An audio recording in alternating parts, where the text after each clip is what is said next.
नील और फनेश नाम के दो भील लड़के थे। उन्होंने शिकार खेलते समय वन में एक पहाड़ी पर भगवान शिव की लिंग मूर्ति देखी। नील उस मूर्ति की रक्षा के लिए वहीं रुक गया और फनेश लौट आया।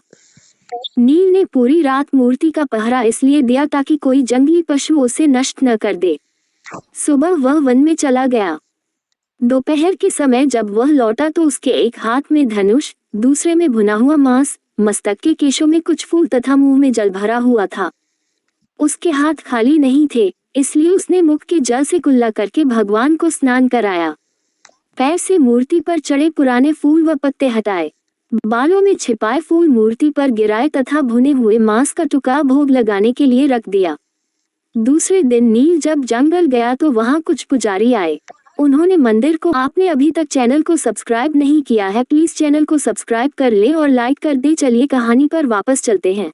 मांस के टुकड़ों से दूषित देखा। उन्होंने मंदिर की साफ सफाई की तथा वहां से चले गए। इसके बाद ये रोज का क्रम बन गया। नील रोज जंगल से ये सब सामग्री लाकर चढ़ाता और पुजारी उसे साफ कर जाते। एक दिन पुजारी एक स्थान पर छिप गए ताकि उस व्यक्ति का पता लगा सके जो रोज रोज मंदिर को दूषित कर जाता है। उस दिन नील जब जंगल से लौटा तो उसे मूर्ति में भगवान के नेत्र दिखाई दिए। एक नेत्र से खून बह रहा था। नील ने समझा कि भगवान को किसी ने चोट पहुंचाई है।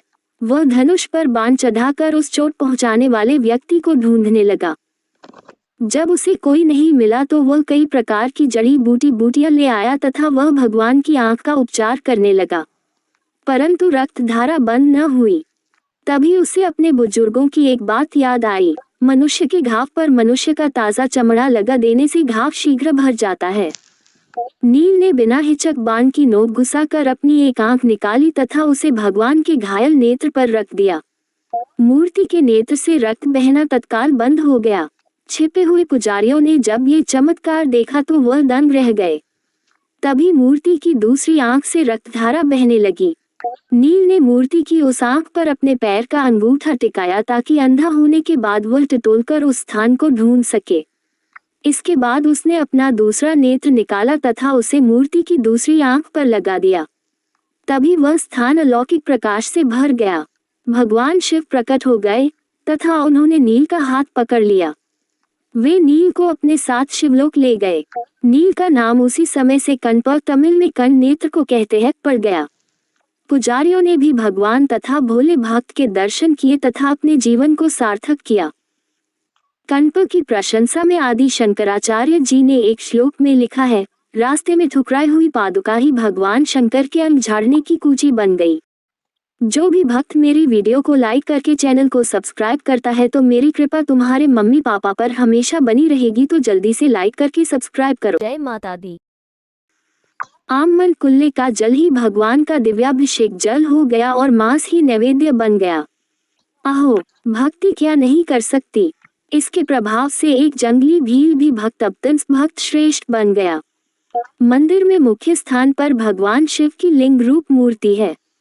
यही वायु तत्व लिंग है, इसलिए पुजारी भी इसका स्पर्श नहीं करते। मूर्ति के पास स्वर्ण पट स्थापित है, उसी पर माला इत्यादि चढ़ाकर पूजा की जाती है।